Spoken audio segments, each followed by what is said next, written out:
We're 23 games into the Premier League now. We're over halfway, boys. Yeah.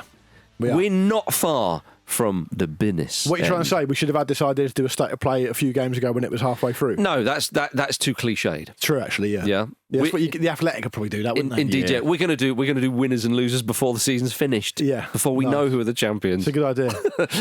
Congratulations to Nottingham Forest. They are. We're not that far away from the business end of the Premier League season. And I would like to ask you, gentlemen, there's a lot of narrative, as there always is, but I think this season is quite narrative heavy, if I may suggest. And I want to know which narratives have tingled your testes, Jim. So my are your testes okay? They are aflame. Are they tingled? With tingling. Tingling. Yeah, they are. Aflame. They are active gonads right now, given everything that's happening in the Premier League. And I think that big watermelons. They're not quite that big. They're more sort of regulation size. What, the grapefruits? Yeah, exactly. The normal size. Kiwi fruits. Yeah, no, grapefruits, normal size. Okay. Yeah, nice. There's no chat that gets Luke's eyes wide enough. It's either genitals or class warfare. He loves it both. Listen, if you're the size of grapefruits, we're going to end up covered in spunk by the end of this. Is that a shame? You've gone too far there. Okay. So the narrative that I want to talk about doesn't involve any sort of genitalia. Apart from possibly Nuno Espirito Santos. Well, that's my fucking note. Supposed to Well, it's essentially, I think, one of the most interesting things about the Premier League this season, in a season where Liverpool are kind of living a charmed life and running away with it, kind of relatively stress-free, which is quite a rare thing for a non-Manchester City team to do, is essentially Forest and Bournemouth outperforming their expectations so massively that they are both on this like kind of magical adventure. And I think we'll come on to some other teams later, but the flip side of that is Man United and Spurs, who are performing way below their expectations, even when with United they're quite low. But I want to focus on the positive. Now, obviously, Man City's situation has created a sort of knock-on effect here, which is the top four. And it might be a top five this season, which obviously is important to factor into it, just looks a little bit more open and way less predictable than you would think. Like the very idea of the top six that I suppose the Super League tried to sort of solidify kind of feels a bit of a kind of anachronism now, doesn't it? It feels kind of out of date. So do you reckon that so you're basically saying then, if I read it right, Forest and Bournemouth are the big kind of story that's tickled your testicles They are the most interesting story for sure. Fine, I'm not saying you're wrong. I'm just asking perhaps a little cheeky question off the back of that. If you're a Forest fan and you're looking at the table, and there's only 4 points difference, but Forest are third, Bournemouth are still seventh. Are you saying stop bracketing me up with Bournemouth, please, because we're doing our own thing and we're better? Even though it's been 5-0 to be fair. No, but absolutely. But I suppose if you're Nottingham Forest and you look at the teams between yourselves and Bournemouth, it's Man City, Newcastle and Chelsea, teams you would all expect to be in the hunt for this sort of situation now. So I think those are the two who are making it kind of interesting for me, because they're two very likeable teams as well. A lot of neutrals are probably broadly very positive towards both, just because of the way they play and the nature of both clubs. And I think those are the sort of exciting little side narratives outside of your own team if you support a Premier League team. Yeah, and I think Bournemouth have been brilliant, and I said that yesterday, and I think it's very difficult to argue against it, given that they've just beaten Forest easily, as I said to Marcus a second ago. But I think Forest's achievement is more notable so far because Bournemouth have finished ninth in the Premier League before, right? Yeah. Like Nottingham Forest haven't been anywhere near this level for such a long time, and it's also the manner in which they're doing it, the way they're barely having the ball in some cases. And do we think an interesting question about it, I think, is do we expect it to last? I think it is lasting. I think that's the important thing. But there's a difference between third and 23 games gone and third when there's 38 games gone. There is a difference, but I think that's why when you get past Christmas and you always think halfway point, but that Christmas period can throw teams around a bit and suddenly there's a lot of football. Whereas I think one of the reasons why we're doing this now is you're just over that halfway hump, if you like. Window's still open as well. Exactly, and I think you have a better understanding of the situation, of course, because you have more time and more games to talk about. With Forest, I think they will be in the mix for Champions League, and I think with Bournemouth, I'd be surprised if they won't. You could say, I mean, look, we spoke about Chelsea at the start of the season and how they started well and maybe surprised a few people, and they've had that little bit of a dip recently, and it's been a bit funny, but they're still amongst it. They're 1 point off off the top 4 or top 5. But I do find it remarkable that Bournemouth and Forest have done this, because last season Bournemouth finished 12th under Iraola, of course, who came along and people thought, he's done a bloody good job. Secured them with 48 points, same as Brighton. And that's solid. They're a solid mid-table side. Especially given all the praise that Brighton get. Yeah, my goodness, they've kicked on. Forest, 17th with 32 points. It was only because Luton and Burnley were so poor, really, that they ended up being reasonably sort of comfortable, though Forest fans may not have thought that. Yeah, they had the points deduction. Exactly, yeah. But look at as well the top of the league. Man City won it, Arsenal second, of course, Liverpool third, Aston Villa fourth, Spurs fifth, Chelsea sixth, Newcastle seventh, Man United eighth. You have to go then to West Ham ninth, who would be one of the sides who not a given for top 10, but would fancy it. For Bournemouth and Forest, I don't think many people would have thought of them as top 10 teams this season. Maybe one or two optimistic about Bournemouth building on what they did last season, but losing Solanke obviously was a big part of it last season.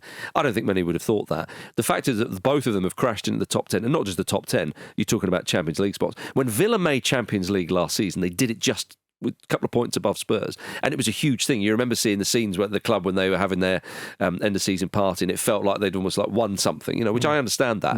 Then it was such a huge effort for them to get that, clinch that fourth spot, and seen as disrupting those big sides. And as you spoke about, the sides that were signed up for the Super League and so on, Newcastle fell away a little bit and weren't there. The fact is, you have two sides that I don't think anybody would have thought would be mentioned in the Champions League mix. It's an enormous story this season. Villa are an interesting point as well, because they've struggled a little bit, haven't they, after European games, and the extended nature of the Champions League this season has exacerbated that a bit. Do you think that's possibly a driving force behind Forest and Bournemouth picking up more points than the teams they're around? Because when we see these big stories at the top end of the Premier League, and the way that makes it so exciting is that the Premier League is so chaotic and dynamic that you see clubs go through quite severe transitional periods or quite severe implosions.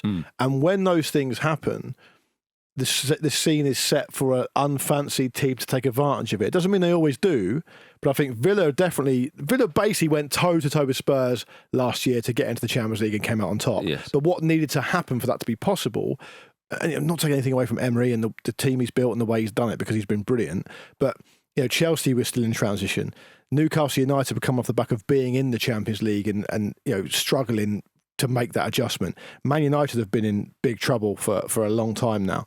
And it opens up gaps. It's exactly the same when Leicester won the Premier League. Now, Leicester, absolutely, yeah. They're the ultimate example of it, the apotheosis of it. But for Leicester to win the league, loads of other things had to happen. Yeah. Man City had to be in transition. Chelsea had to be in a right old state. They got 80 points, didn't they? Which is really low. Yeah, exactly. So, Liverpool hadn't really got going at that point. So the opportunity needed to be there. And that's really what's happening this season as well, because this season you've got Man United can't get together. Spurs have been woefully bad. Manchester City are making it a bit easier as well. Yes. Chelsea are still not consistent enough. Aston Villa have struggled, as you alluded to, about being consistent because they've got this extra Champions League load to deal with, and that opens up gaps. And then you just need to be a team that's well positioned to take advantage of it. Yeah. And that's why you I don't want to make this all about Tottenham, because we talked about them yesterday, but there's a feeling with Tottenham that just get out of your own way. Just stop having stop having these pretensions of who you think you are, and just try and make yourself like a turbocharged Leicester. Leicester under, it's not just Leicester winning the league under Ranieri, it's winning the FA Cup under Rodgers. It's like you can humble yourselves enough to go, we just need to do that. And you know what? If we do that, we could probably do it even better because we've got more resources. We got more money, so we could, if we adopt that attitude, hire that kind of manager, create that environment, we could take advantage. And I think it remains to be seen whether that's what Forest and Bournemouth have done. But I get the impression, surprisingly, with Forest, but not so surprisingly with Bournemouth, it's definitely happening with Bournemouth. Just getting out of the way and letting them get on with it, and that's what you need to do. And I think the reason we're probably being a bit unfair to Forest is just because Bournemouth haven't really occupied any of those spots yet, but they look like they may be they're seventh, timing it well. Yeah, they are seventh. Whereas Forest have been up there kind of for most of it, Yeah, but they're only 4 points off Forest in third. So we know what's been tickling Jim's testes. What's been stroking your scrotum, Luke, in the Premier League this season? I love this nomenclature we've gone with. I really like it. It's pure ramble. I'll tell you the sandpaper that's been dusting my nuts. Well, I'm not interested in the nuts. Okay, what are you interested in? I'll go straight to the top. This is going to run away from us. What's been interesting for you in the Premier League? I'll tell you what's been soaking my ball bag, right? It's Jim, get involved. I'm just enjoying the show. Yeah. There's no show of that. I think you've really got to argue, given the size of the club and just how bad it's got, you've got to say it's Manchester United. For me, the story is Manchester United because there's no end in sight into how difficult they've found it. And we're talking about this, off the back of another jammy result against Fulham in a really, really poor game. But but that happens too often against Fulham at Craven Cottage for it to be a coincidence. But they've picked up a win fine. They've got a Craven Cottage voucher, and it's really annoying me. But I think with Manchester United and the size of the club there, what's really interesting from the neutral point of view is there's been now at least 2 occasions, possibly 3, where I think some United fans at least have been able to exit and go, right, okay, now we've got someone who can make this happen. Mm-hmm. And whether it's Ten Hag, whether it's Amorim or whatever, and what I think is rapidly becoming clear is that this club is such a beast, such a huge commercial beast that it's very, very tough to get it going. And I got a lot of flack when Ten Hag was about to go. I got a lot of flack for saying on the show that I don't know if anyone can manage Man United at the moment because there's just so much going on. It's so big. It's so difficult. And I think we're probably seeing that play out still. I don't really know where you could turn to get a tune out of them. And I actually think, given that this is really the team that is synonymous with the Premier League era, absolutely dominant for such a long time, being so bad and getting worse each time, really, that because even with the Ten Hag thing, the league positions are poor, but they pick up trophies. Well, the first season, though, was better under Ten Hag. That was the odd thing. But that's what I'm saying, so it's declining. Yeah, okay. Under Mourinho, they come second, possibly against a team who might be about to be sanctioned. Yeah. So it's declining and declining and declining. And I think you could even make the league position this season could be even worse, and there could be no trophy. Yes. Well, on the idea of who can manage them, this from old Richie Keys on X. There we go. Hey, what's tanning his testicles? What's beating his bell? Amorim, this is from Keys. Amorim lost players when he called them shit. He wants out. Cheaper to replace him than spend £1 billion on players to play his system. He goes. PR king Gareth Southgate takes over. Let's see. Cheers, Richard. Yeah, thanks for that, Richard. What do you make of them as a story, Jim? Well, I think it's interesting what you just said about Tottenham and how they can't kind of get out of their own way. And I think this applies a little bit to Spurs, but massively to Man United, which is that there essentially isn't the room to manoeuvre to get out of their own way, because every single thing that happens at the club is a massive story. Every dropped point, even in the season like this, is just a disaster, isn't it? So they kind of operate in a highly pressurised environment that not many other clubs operate in. The idea was that Jim Ratcliffe would come in and sort of sort this sort of stuff out, make them a bit more sensible. Now he's been there over a year now, so we can kind of take a little bit of a view. It does, doesn't it? So it was actually the 24th of December 2023 that this all began. So he obviously really missed the point that the three ghosts were making. But I mean, it's kind of...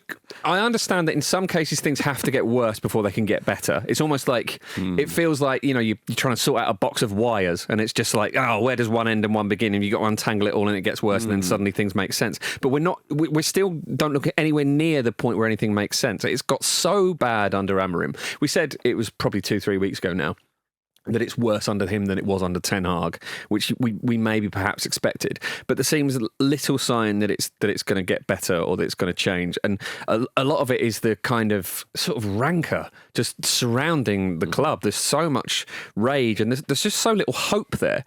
And I can't remember ever seeing an institution as big as Man United in this sort of doldrums. But the comparable thing might be when Chelsea had a really, really bad season. Eden Hazard had a bad season. That was just might one have been Mourinho. season. Well, exactly, yeah. And it's like this decline has been going on for a long, long time. I think, as I say, I cannot think of an example where it's been this extreme before. Yeah, I understand those points totally. I don't push back on them. However, being at Craven Cottage as I was on Sunday evening, the Man United fans... Oh, they're amazing away fans. They were really good at Arsenal in the FA Cup game a little while ago. Yeah. Fair play to them, actually. Absolutely. Those away fans in particular are amazing. And Man United away fans have always been amazing. They have. And even at Old Trafford, I think it's... seldom does one say it's a toxic atmosphere at Old Trafford. You can say that at certain grounds. Yeah, you get the odd flashpoint, don't you? Yeah, But so the I think exceptions prove the rule. I think you do have to give them a credit, especially, one might argue it's a bit of a tourist destination or whatever. Not It's a point of pride at this point, isn't it? It's essentially all they can do is keep Yeah. supporting the team and keep putting in a good show, and they are doing that. They are. I'll give them credit for two reasons. One, because of Amorim, they're chanting his name, and when they score and they win that game, they really are properly celebrating it. And they could be quite indifferent. They could go, okay, well, we've beaten a team, where are we in the league? What was it, up to 12th or something? Whereas actually, no, they're still enjoying the football. Yeah. They're still enjoying the result, and that's what it's a part of being a fan. And the also, football's worse, it costs more, and they've responded by getting louder. Fair play. Fair play. And the other point I want to make is they weren't chanting at the Fulham fans saying, shall we sing a song for you? They just get on with their own business. They create the atmosphere, and we thank them for that. Yeah. And they don't have a pop at the home fans. Yeah. Other away fans, take note. But is that a call to leave Fulham alone? the politest call to arms ever. Yeah, exactly. Yeah, just learn how to behave like that lot who probably just live around the corner. But what's interesting about United and also Spurs in a way is how bad can it feasibly get given the size of clubs you're talking about? Because we have a situation now where teams that come up from the Championship can invariably, at least one of them's dreadful, and sometimes more than one. So is relegation even on the table for these teams? Possibly and probably not. But to be in a position as Manchester United where you've got 29 points after 23 games, it's pretty unthinkable, really. Yeah. I mean, so -4 goal difference. They've sunk to such an extent, and I think there's a feeling that when teams have a history or a pedigree of success and they're geared up to do things and they've got so much resources and stuff like that, you just need to get a new sporting director and a new manager, and you need to back them, and it takes a few seasons, but that's fine. That's what you got to do. And Solskjaer came second with United, Mourinho came second with United. It's declining year on year since then, really. The new normals are very, very low. Quite worrying. And so it makes you wonder how possible it is to actually turn it around. And I would also add, and I've said this as well, I just want to reiterate what I've already said, really, because it's even more pertinent now. Just because Sir Jim Radcliffe isn't the Glazers doesn't mean he's going to be good. And I understand the mentality as a fan to be like, just get the Glazers out. It's almost like the Mike Ashley thing at Newcastle. I don't care who it is, just get it out. Jim Radcliffe has not really had any success in football, despite his personal and business success, at all. So there's nothing to suggest, and in fact, given the stories that have come out as well since he's been there, that it couldn't get actually a lot worse than it did under the Glazers. Now, it might be different for kind of philosophical ownership reasons. You're not going to take as much money out of the club and all that kind of thing. Let's not forget that the Glazers are still there, but it's really hard to see a path forward. And I actually think that's interesting. I think it's a whole new era of Premier League football because we're so used to thinking the haves and the have-nots in football. Well, in terms of footballing trophies and footballing success, United could become, or maybe arguably even are becoming, a team of have-nots, despite a couple of cup wins here and there, and it's nothing to do with their commercial size or the purchasing power or whatever. So it's just an interesting inflection point that will be fascinating to see how it pans out over the coming seasons. Right, coming up after this, the relegation picture becomes clearer. Gentlemen, there are 4 teams cut adrift at the bottom of the table, despite what one may want to happen. Spurs and Everton's best efforts. Yeah, I think we can all agree that win for Manchester United at Craven Cottage, that puts them out of the picture. That does put them out of the picture of a very, very lucky winning goal, but it was a winning goal nonetheless. They're out of the picture. Let it go. No. But yes, clearly, with David Moyes' Everton now getting a couple of wins on the bounce, I think would you have to be a fool, Jim, to suggest that there's anyone else in the relegation zone and the relegation picture other than Leicester, Wolves, Ipswich, Southampton? I think. This is very much a biopic about Southampton's life. I think you might. This is a picture, a movie. This is Southampton's movie. Right. Everyone else is a supporting actor in it. I think you'd have to go as far as to say you'd be a buffoon. I to see. suggest it. A buffoon. A buffoon. Harsh eh? words from Jim. Yeah, it's quite a drab prospect of a relegation battle, isn't it? I'm sure all the teams in it agree as well. But It's all right when you're at the top of the league and you're looking down. Oh, I want this to be more entertaining. Is that not unfair? Dance peasants. Exactly. Yeah. You idiots. Yeah. Try and score. You can't. That's why you're there. There's still 45 points to play for. And Everton's case, there's still 48 points to play for. So it could be premature to say that. But the problem is these teams are down there because they don't win. They don't pick up points. But it's the teams above them, though. Everton are 7 points above the relegation zone with a game in hand. But under Moyes, who we're going to talk about in a moment, you'd expect them to be safe. Spurs, West Ham, Palace. Palace would be the only, but Palace, I think, I never thought. They've found some form, though. Yeah, now, exactly. They look comfortable. Indeed, Manchester United, Brentford. You're away now. I think that's one of the other things as well, is that the teams that are, 13, 14, 15, I can't make an argument. You can never rule it out, can you? But it feels particularly unlikely this season. As you say, Yes. not just because of the teams and the names of the teams, but the form they're finding now. West Ham will surely be absolutely fine under Potter, even if they do take a little bit of time to get going. They've got enough points that they've got a cushion that means they can afford that. Also, 11 points. You're expecting Wolves to overhaul 11 points. I'm not expecting any of that. Right. I've not said any of that. You guys have said it, not me. No, we said it so you didn't have to. Yeah, thank you very much. I appreciate it. The only because you would fancy David Moyes to start building up some momentum now. He seems to have tapped into it already. It was clear to me, and we did say this on the show a while back. They're far better than they're far worse than some of their parts on the Dyche. It was a problem, and all you probably need to do with Everton, if you're David Moyes, it's just bring them up to par. Yes. And if you bring them up to par, then there's no way they're going to get relegated. Yeah. The only caveat to it is that a lot of, as we move through February into the final months of the season, a lot of it is about momentum. A lot of it is like your winning becomes a habit, losing becomes a habit, all those kind of cliches. And there is an argument to be made that it is a bit different with Spurs than it has been in the past for some other teams, because they find themselves in such a difficult situation on and off the pitch that they might just be paralysed into sleepwalking into a real problem. And I said this a bit yesterday. What I said yesterday was, it's all very well talking about the other teams being bad and all the rest of it. And I think Southampton are obviously dead and buried, right? They're gone, their fans have already probably gone through the grieving process at this point. But there's still two spots. And the fact remains that, forget about all the other chutney, forget about everything else, the fact remains that Spurs have 24 points. But if they stay under 30 points, there's a really, really good chance they're going to be relegated. And their league form has them picking up just crumbs, absolute crumbs of points in the last however many games. So if we're going to talk about momentum, and we're going to talk about off-the-pitch stuff as well, and what I mean by that is, what does the hierarchy at Spurs do? They know it's bad. They know the injuries are compounding it. They know probably that, and I've heard this from other sources as well, that a lot of the senior players aren't happy at all with how Postecoglou's doing things, how he's training them, how they're playing. They think it's naive, etc., etc. So if they let that continue, it's bad. If they make a change, I'll just throw the question out to you guys that I asked you both yesterday. I think I asked you it yesterday, Marcus. You said, I think, something like, another manager could do a better job. Who? So whichever way they turn, it's bad.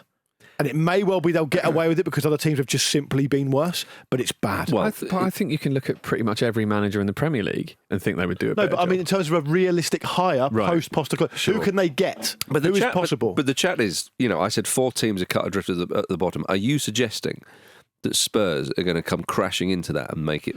Yeah. I'm suggesting, given their form and given how bad they are, it's a mistake to not think about it. They're 8 points away from Wolves, who are in 18th. I mean, I hear what you're saying, but I just think as they get players back, they will pick up enough crumbs and scraps that it won't be a problem come the end of the season. So you're challenging my intro into this chat of saying 4 teams cut differently. You're saying no. I just think, Luke, that with Spurs, that I don't think they're going to get relegated. And as I said yesterday, they're going to be glancing, not staring over their shoulders. And they score too many goals, whereas other teams down there are not. I think it is very fanciful to say that Leicester and Wolves can finish higher than Spurs, because again, you talk about Spurs, rightly so. 5 losses in their last 6 games in the league. It's piss poor, losing at home to Leicester City. I get it. So there is evidence to what you're saying. But you are relying on Leicester City, who hadn't won a game for how long before that Spurs win? Wolves, who have lost 4 on the spin, who have already twisted, with a new manager. Ipswich, who, a lot of goodwill from a lot of people, but they have a limited squad, to be fair to them. Some of them are League One players. And Southampton are already gone. So for me, it is clear that there's 4 teams down there who are adrift, and despite Leicester's victory. But the one thing, though, that Ipswich and Leicester will hope for, I mentioned this before, is Wolves having a bit of infighting and imploding under Pereira. He even said in his post-match interview, I'm calm, I'm not emotionally, but the interview didn't mention that. We know that he can be volatile from times gone by. Yeah, he might be a bit older and a bit more mellow and whatnot, but he's had a go at Lamina, and one might say understandably so. There's been some turmoil with Cunha. Yeah. Pereira made a comment, and then there was that about his body language. Yeah, about his body language, and then a journalist was asking him, and he got annoyed with the journalist, and so on. So you can see that happening. Is he having his head turned with some of the transfer speculation? So the other teams will want that to happen, because I think Wolves, and I think I'm fairly comfortable on this ground. I'm about to put my flag down. Wolves have got the best squad of those bottom 4 teams, I would say. Yeah, I don't. So they're the ones who you could argue the pressure is really on. If Ipswich go down, no one's going, no, bloody hell, McKenna, what are you playing at? And I think so. If you look at the situations in the round, well, Southampton are down. They've rolled the dice out of a sense of duty, really, and they were going to be down anyway. Ipswich aren't going to roll the dice because they're going to stay with McKenna. And now, rightly or wrongly, it might be frustrating if you're an Ipswich fan, because you'd quite like this extended holiday to continue, I suppose. I mean, they have a fighting chance, but they do. But right if they get relegated, McKenna's going to stay in his job unless someone else wants him. Totally. And that's that. Wolves have rolled the dice, and they're expecting a big impact, weren't they? Because the manager they've gone after, they're looking for a big impact. Yeah. And it's not, and it probably has been a big impact, but not in the way they've hoped. Leicester have never got going under Cooper, and they've rolled the dice as well. And we're talking about them off the back of quite an important win for them, but you wonder whether that's going to work or not. Everton have rolled the dice under Dyche. It looks like it's going to work. And Spurs are in free fall, and we don't know if they're going to roll the dice or not. But I just don't think you can rule out something remarkable happening. But I concede that it does involve Leicester and Wolves getting their act together, and I don't think that that's likely to happen necessarily. There are 15 games to go. It's a decent little run in, isn't it? A lot can still happen. But so come on then. Who would you fancy? Because for me, I actually think it will probably end up being the 3 that is at the moment. Yeah, indeed. Yeah. No, I think that Wolves might just get their act together. Oh, okay, right. Yeah, I think it'll be the 3 promoted teams. Yeah, because I don't really trust Leicester at the moment. Although Jamie Vardy did say they're going to stay up. Vardy is as ever, is the ace card. The X factor. And he usually decides, doesn't he? Yeah, he does. Not guilty, Your Honour. Okay. Well, it's an intriguing one down there. I mean, 3 of the 4 sides, of course, are newly promoted to the Premier League this season. And the same old chat happens is it even tougher in the Premier League? There's always that slight sort of misnomer where people think the promoted teams always go straight back down. Very rare, yeah. Very rare indeed. But it could happen here, and obviously that would fuel that chat. And it would be the second season in a row. That's right. If all 3 promoted sides go straight back down. And as we say, it does look likely that will happen unless Wolves have an absolute stinker. And also, or continue to have a stinker, or Spurs have an absolute shocker, whatever. There is, as you say, there is this idea that the 3 promoted teams get relegated all the time. But part of the reason they don't is you've got the yo-yo teams in there. You've got the Leicesters and the Southamptons that get back up, know what they're doing, and can stay up a little bit. But those are 2 big names there in terms of teams you would term yo-yo teams. And, it kind of illustrates potentially that it is maybe getting harder. I mean, who would you think it would be most damning for of the 3 promoted sides, you'd probably have to say Leicester. Because, as you say, Luke, if Ipswich go down, McKenna's still really got the job if he wants it. And I think that what they've done in recent seasons under him has been extraordinary. So for them to be up in the Premier League, if what you're saying there, Jim, has a bit of weight, which it may well do, you would think, okay, they've got a bit of experience. You take your parachute payments, all that kind of stuff, and you ease up and go again. For me, it's like they really were thinking, right, let's get ourselves established back in this division, having romped the Championship before. Well, yeah, and obviously they've won it as well. Well, indeed. So, yeah, right. Even the idea of getting Ruud van Nistelrooy in is looking forward, isn't it? He's a manager who's generally managed, or exclusively really managed, more successful teams who are looking up rather than down. Yes. Depending on how the running goes, if Leicester were to be relegated, though, you'd probably think that Van Nistelrooy would either be sacked or he would move on. Yeah. And then there's a whole sort of rebuild or rethink with the new manager. So I think it would probably be most damning for Leicester, but they're 17th. And they'd bite your hand off for 17th this season. That's all you need. So yes, the relegation running is always intriguing. Right, so let's have a quick break. And coming up after this, David Moyes reaches a major milestone. Yes, indeed. David Moyes took charge of his 700th Premier League game on Saturday, which was a 1-0 win away to Brighton. Now, we have been dismissing Everton in a relegation battle because the Moyes sire is back at Goodison Park. He's won 2 of his first 3 matches as Everton manager. OK, one was against Spurs, but you've still got to take him, Jim. We're confident, aren't we, that he's going to... Relegation's surely not going to be a thing. Absolutely, yeah. I mean... I think because he had that season with Sunderland, obviously, and there have been his reputation took a big hit after Man United. It's almost like people disregard what he managed to do at West Ham. He won them a European trophy, obviously, but it's about more than that. They had some really brilliant European campaigns where they got deep in the Europa League as well, and I think his stock is sort of underrated, really. Mm-hmm. Totally underrated. I think if you look at the profile of the jobs he's had as well, the places that he's not succeeded in have been Real Sociedad, fine. I mean, he's there for a year. It's a bit farcical. Mostly eating crisps. I think he was probably reeling from his Man United experience and probably just a poor selection of job. But needed to just get off the island, I think. yeah, fine. Man United was as it is. It's a difficult thing to do. After Fergie. And he managed for 4 years before the Premier League, by the way. He managed at Preston North End for 4 years, did over 200 games there as well. So the record's arguably more impressive. Played for Preston, of course. 11 years at Everton in a kind of era where we're getting to the point where managers just don't stay in jobs very long. He had, if you count the fact that there was a little gap in between, in total, he was at West Ham for like almost 6 years. This is a guy who doesn't. The Sunderland situation was Sunderland. Well, they were then. The idea that he gets bracketed up with these kind of firefighting type managers because of the way he kind of conducts himself, which isn't always ideal, obviously, and the way the kind of manner he's got, I think it's totally wrong. And I wouldn't be surprised, given they're moving into a new stadium, given that he's clearly loved there, given that you'd hope that after they restore parity at Everton to where they should be, he's probably got the experience then to kick them on. Everton could be fairly, I'm not saying they'll be brilliant next season, but they could be fairly decent next season. Should be more competitive, certainly. 100%. Yeah, so just score some goals, for crying out loud. I mean, towards the end of Daesh's reign, it was like they were actively trying to not score, and then he sacked himself. So it's not, it's not too hard of an act to follow. It's not Ferguson, is it? It is like Daesh said, I want to see how good Jordan Pickford is. All right, just let them have a go at goal. And Pickford's got his eye on the England job. Completely deluded. Maybe that's what it is. He's also interestingly, he's also got a record at Everton. When he was at Everton the first time around, Moyes, yes. David Moyes, yeah.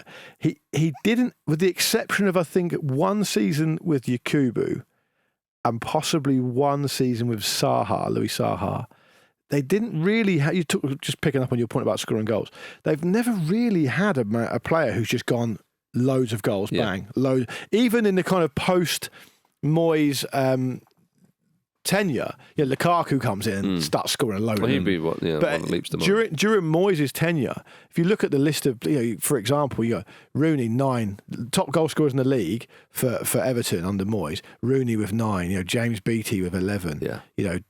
Duncan Ferguson a little bit before that. Andy Johnson with 11. Tim Cahill with 11. But you've never had scoring goals. obviously is always important in games, but I don't think you need to interpret that as being they need to go out and find a player who can get them 30 goals a season. I think in many ways, actually, for Everton, it's arguably part of the problem because you've got Dominic Calvert-Lewin who just can't stay fit. He's clearly got loads of ability, he plays for England, he gets bracketed up in these kind of exciting new young English players. Yeah, he's 27 though. And people are like, well, when Dominic Calvert-Lewin gets back fit and he can bang 30 goals for it, but it's never going to happen. Yeah. It's the same with Beto. They signed Beto, good player who can lead the line, good forward, really active, really physical. Is he going to deliver you 25 goals? It's probably not really about that necessarily. It's about sharing the goals around and being a coherent unit, because whoever ends up top scorer for Forest or for Bournemouth this season isn't going to get 30 goals. They're just not going to. It's just not how they're playing. And I wonder whether the trend's moving away from that a little bit. Yeah. With the exception of obviously Haaland, who's a machine. But going back to the kind of the looking at the man's career and so on, it's funny. I never really thought this about Moyes, but the jobs he's taken really have always been seen as certainly in recent years quite tricky jobs. We know that Everton can be, and he was there for so long, blah blah blah blah blah. But post Moyes, there's been so many changes and dances with relegation, and then somebody comes in and they're going to steady the ship, and then we're going to kick on and all this business.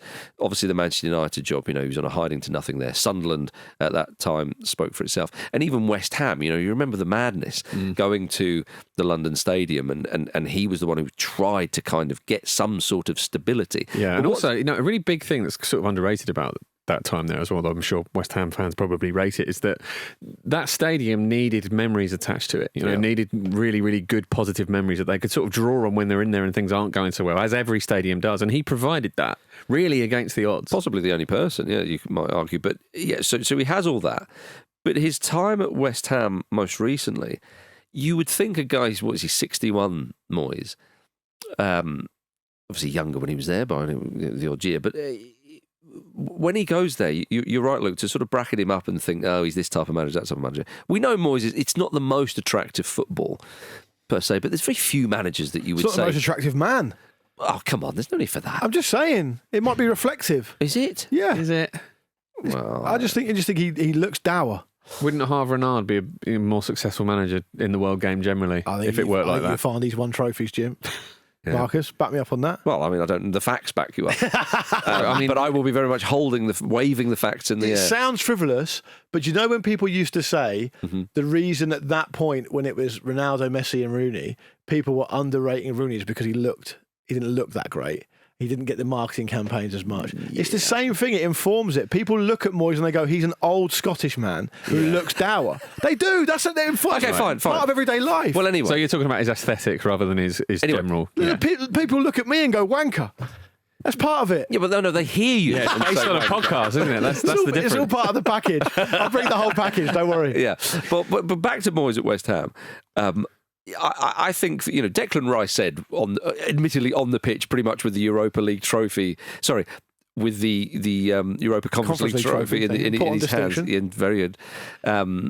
Moyes is the greatest manager West Ham ever had or something. But the fact is he is in the conversation. Yeah. We talked recently about, I forget which the context, it was Mikel Arteta on the mailbag, and said, well, success can be judged on other things other than just trophies, but trophies are the greatest symbol of success. And actually, Moyes winning that trophy, getting over the line, even it's in a competition where it's stacked in favour of the English clubs because they've got the most spend, but the fact is he wins that trophy. I think you do see him in a slightly different light. I think you have to. The fact is that he's got that. The first major trophy win of his career as a manager. With West Ham, they were stable. I understand that some of the fans, maybe even quite a lot of them, thought, right, Moyes has given us this stability. We've got that trophy. We've had good runs in Europe. Now we want something a little bit more exciting with the players that we have. Okay, get it. But actually, that period under West Ham showed you that he wasn't a dinosaur, if you see what I mean. He wasn't one of those relics. There's a number of the old-fashioned sort of stereotypical British managers who you think, oh, there's no way that he'd get a job. It's ridiculous to think. I know Allardyce is maybe a bit older, but it's ridiculous to think that he would get a Premier League job now. Yeah, it's will we ever? Because he's not done anything good for ages. Yeah, I mean, but he's 70, Allardyce, I suppose. But yes, fine. Became just the relegation, escapist. Will we see Sean Dyche back in the Premier League at some point? You're not sure. You can start going through all these managers, and I understand age is, Moyes is maybe a touch younger than them, but that stint at West Ham, Pardew never had a stint like that. Do you know what I mean? Wins a European trophy. Yeah. You look around, and I think actually he's a level above all those now. He is more than a dinosaur. He's sort of like a prehistoric crocodile. It's actually still around now. Very, very ruthless and efficient. Still relevant now. Exactly. Yeah. Maybe the only two managers who've managed more games than him in the Premier League are Wenger and Ferguson. That's mad, isn't it? Yeah. So, exactly. I mean, and he has to be seen as a Premier League legend. And I know he's obviously never realistically going to win the Premier League. Premier League legend is probably right, because if you think about it, it's not outrageous to suggest he could manage more Premier League games than both of those two names. Yeah, sure. Now, I know Ferguson did a lot of his stuff, or at least some of his stuff, before the Premier League started. But he's only 110 games off Ferguson. What's that, 3 seasons? Yeah. Luke Moore, I put it to you that if it goes well at Everton and he re-establishes them in the first season in the new stadium in the Premier League next season, it goes well, and they think, actually, do you know what? Moyes thinks, I've done all I can.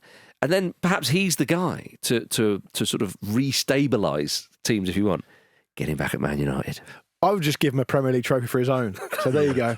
Man United fans would support that as well, I think. I see. The way they're going, mate. The way they're going, they'll be fucking lucky to get David Moyes in 3 years' time. How good? Do you want to manage in League One, David? Yes. No, thank you. Please, if anybody can influence this, can we get into a situation where David Moyes turns down Manchester United? What I do find quite interesting, and I know we've probably got to move on, but just very quickly, it's like a little thought exercise. Go on. Is it interesting that he's never managed one of the old firm clubs?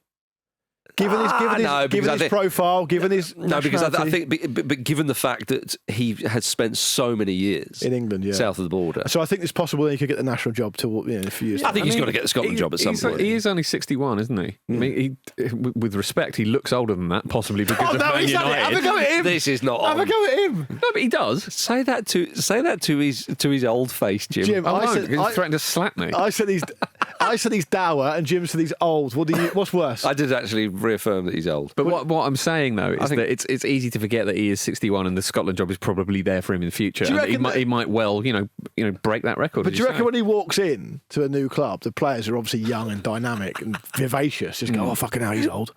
Do you reckon? I think no, so, I don't think they think that. Yeah. I don't reckon I think they thought that about Roy Hodgson, but I don't think they think that about David Moyes. I think Roy's like proper granddad old. Roy, though, I love the way he would still wear the shorts in training. Yeah. Get those old calves out. Roy's overhearing some of the players talk about music, and he's coming in the next day with like his wax cylinder. Yeah. And saying, look, back in the day we used to... He's giving it all that. I think Roy's basically Cold War. He's proper Cold War, isn't he? Yes. He's like proper jacket, Cold War coat, Le Carré, yeah. No, I think he's older than Cold War. Anyway, God bless the man. It's Napoleonic Wars. Roy's Navy. He's when naval battles were like they were the he's scurvy. No, it's spycraft. It's spycraft. It's the most owl-like. Jim's right. He's definitely spycraft. Yeah, okay, fair enough. Yeah, and Navy is Napoleonic Wars. Yeah, no, I know. That's what I mean. I was backing your point up that you've got a lot to explore there. Yeah. I think that Moyes still looks like he very much could beat up all the players. And I think I'd be surprised if he's player to feet. I think he still play a bit, so I think the players would respect that. I also think I'd be surprised if he's as dour behind the scenes as he seems. Yeah, I reckon he's probably. Do you remember in the lockdown and when he was like doing Meals on Wheels and absolutely loving it? Oh yeah, I do remember that. That was actually very touching. That was lovely. Yeah. That was lovely. Yeah, shouldn't have been spreading that COVID around, but he was doing his. Come on. Did he have a mask on? I assume so. Yeah. Okay. Yeah. Shut your mouth, you. Yeah, Moyes is not either of them. No, it's Pellegrini. Let's see. All I'm asking is, do you think David Moyes is the kind of guy who would trust Dr. Anthony Fauci? It started out as a tribute to him, didn't it? And ended up calling him old, dour, and a COVID denier. You did. I call him a Premier League legend. He is a legend, to be fair to him. Right. Thank you for listening to the Football Ramble, part of the Acast Creator Network. Remember, sign up to the Patreon, patreon.com/Football Ramble for your live show tickets. Tomorrow at 10 a.m. Tomorrow at 10 a.m. Fucking exciting, isn't it? Back on the road. Back on the road. One last shot at the big time. Oi, Jim, what city are you most looking forward to? What city? Possibly Glasgow. Gotta be 'cause we've Glasgow. done that venue before and it was brilliant. Yeah. Got to do Glasgow. Newcastle will be fun as well. Oh, Newcastle. Just name all of them. Manchester, Birmingham, What's the other one? Tokyo. Shepherd's Bush. Tokyo. Remember, if the city isn't on the poster and the details, We're not doing it. Yeah. Okay. But if you do a poll, no, we're not doing it. We're not doing it. Oh, are you not doing Liverpool? It's 8 miles away. Manchester's 8 miles away. Is it on the poster? You can make it. There's your answer. If you're about to ask us that on the socials, just ask yourself before you do, is it on the poster? Can I see it on the poster? And as much as it might not sound like it, we do actually like you and want you to come. Yeah. There is that as well. And to be fair, Liverpool's 30 miles away from Manchester, not 8. Oh, I did question your geography there. It's still not that far. You've been living in London too long. Your geography's all skewy. I'm excited to see as many people as possible, all these different cities. We want you there, and you will have a bloody lovely time. I promise you that. Also, follow us on X, Blue Sky, TikTok, and Instagram at Football Ramble, and subscribe on YouTube or wherever you get your podcasts. Thank you, Luke. Thank you. Thank you, Jim. Thank you. And thank you, David Moyes.